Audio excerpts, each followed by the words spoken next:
There's your record breaker right there, the block by Theo Ratliff. Terrific. That's 3 for him. He surpasses Eric Lechner as the all-time shot blocker at Wyoming. Getting a block shot to me is just like another player getting a dunk. Yeah, I get into a little bit of trash talking when I stuff them a couple of times. I have to let them know, you don't come back up in here. This is my house, as David Robinson say. Yeah. Welcome to another edition of Kevin's Commentary. Back in the day, this guy was the premier shot blocker in collegiate basketball. Everybody in Wyoming wanted to come to his block parties at the AA. We're, of course, talking about the great Theo Ratliff, and it's our honor to have Theo with us today. And he's in Laramie for a very special honor. He's a distinguished alum during this homecoming celebration. And Theo, I know that means a lot to you. Yeah, that definitely means a lot. The block party, you bring back tremendous memories of them holding those notes up, those signs up with those blocks. That was a lot of fun, and a lot of people keep reminding me of that. That was like one of their surreal moments of being here, at the UW and a part of UW basketball. But having this great honor to be a distinguished alumni is overwhelming to me. Having the opportunity to share with some of these great people that was at the event, like Sandy Postal, who's done all these great things with Boeing and engineering, and then you had Mr. Nilsson, just a great oil and business guy that has done so many great things here in Wyoming. It was truly an honor. I know you've been asked this many times, but how does a guy from Alabama get to Laramie? That's number one. And number two, what did Mama think when you told her you were coming here? Well, just having the opportunity to go to a camp. I didn't go to many camps coming up in high school, and had the opportunity to go to the University of Alabama camp. And Coach Benny Dees, who has great ties with the University of Alabama, he saw me and he took a liking to my style of play and the things that I was doing all over the floor, blocking shots. So he sent Coach Lean and Gary White and Ray Jones and all those guys to start recruiting me. And with the University of Alabama and some of these other schools, I was their second, third option, but with Wyoming, I became their first option. So with that said, and talking with those guys on a consistent basis, and them really won me, and looking at the team and looking where the team was going, and such a great place as Wyoming, I felt it was a great opportunity for me to have an opportunity to play, because all the other teams were basically had me as a guy that was going to be a red shirt, or a guy that was a possibility, you might be playing by your junior year, and I loved playing the game so much.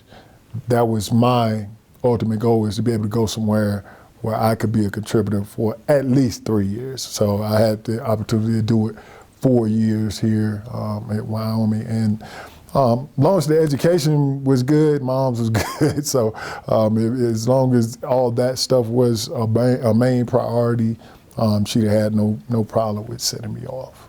And of course, the rest is history, what you did here, but then you went on to the NBA and had a great career. When you got into the NBA, did you have to change your game much? Did it change your game much?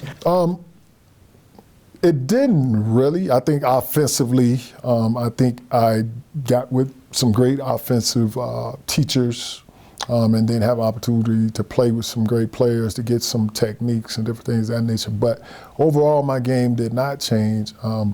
What really surprised me is that I thought everybody played the way I played, with the big guys, especially with blocking shots, and that being a big part of being very hungry and, want to go after things 100%. But to my chagrin, I found I was kind of unique.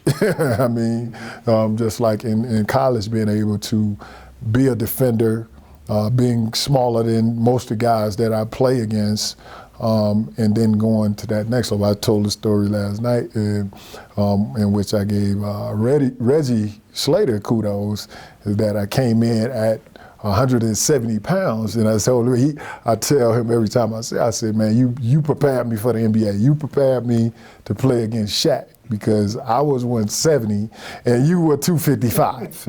So, and I'm coming in as a freshman trying to guard you every single day, and it just taught me how to use leverage, how to use certain things, that skills that I had in order to be able to play a bigger guy like that. And so when I got to the NBA and the Alonzo Mournings and all those guys were 280 and I'm 225, I wasn't afraid. Every young guy dreams of playing in the NBA. Was your experience what you dreamed it would be, and what young kids dream of? Was it what you thought it would be? I mean, it was that and much more. I think, you know, when you grow up, and anybody that usually touch a basketball, they have NBA aspirations, because at the highest level, that's where the fanfare is. That's where, you know, you at the top of the world. And growing up as a kid and being on that asphalt court and being on that dirt court and playing on the tire rims and shooting at tire rims and different things of that nature, you always imagine what it would be like you being in the game and it's the last second and you getting the shot. You always imagine you were Magic Johnson, you were Kareem Abdul-Jabbar, you know, Hakeem Olajuwon and all those guys. And then fast forward, getting that opportunity to actually be that guy drafted in the NBA, I mean, it was just elation. And I was able to share that with my family at home and getting that call. And it was like, you know, overwhelming or overjoyed, you know, about having that type of situation. But being actually in the NBA and you playing alongside Grant Hill and Joe Dumars and Otis Thorpe and Allen Iverson and, you know, Eric Snow and Kobe Bryant and, I mean, Tim Duncan. I mean, you go down the list, being able to, one, play with those guys within my career, and then you're talking about competing against Shaquille O'Neal, Hakeem Olajuwon, or Shaq, and those guys respecting who you are enough to know that they got to bring their lunch pail when they play against you. And these were Hall of Fame players. That's like, you know, the ultimate, you know, about having that type of career in the NBA. And as proud as you are of it, yeah. I know you're very proud after the NBA. Your enterprises, your charities, the work that you and your family do, I know you're very proud of that. Absolutely. Having the opportunity to go back home, I mean, it's always special.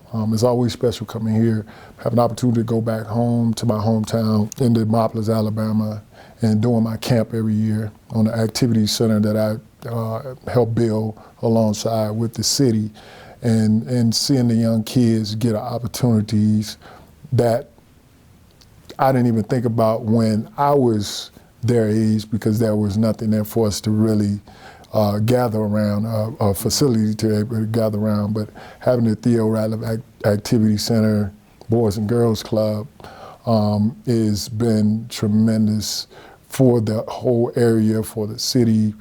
Kids have an opportunity to have after-school programs.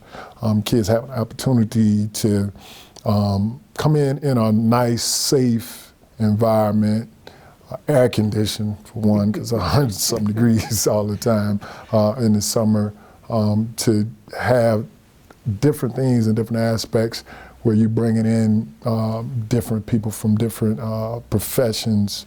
Having the different programs has been tremendous, and we continue every time there's an opportunity to have someone to come through. My mom and the director, we always try to make sure that we give that opportunity to have them to speak with the kids, and I think it's done a lot for the kids as they went on to college and seek professions. Because of what they have seen, you know, or what has been presented, in the center and what they see in me, I feel like a lot of kids still want to come back and be a part of giving back to the community. Well, you're one of our all-time greats, and it's such a thrill to have you back, Theo. Congratulations on being a distinguished alum, and love seeing you. Absolutely. And I always love what you do for the Cowboys with your analytical abilities and your commentating. You've always been great, and this is a great show, and I'm happy to be on it. Thank you very, very much. Thank you. That's going to do it for us this time. Thanks for being with us, and go Pokes.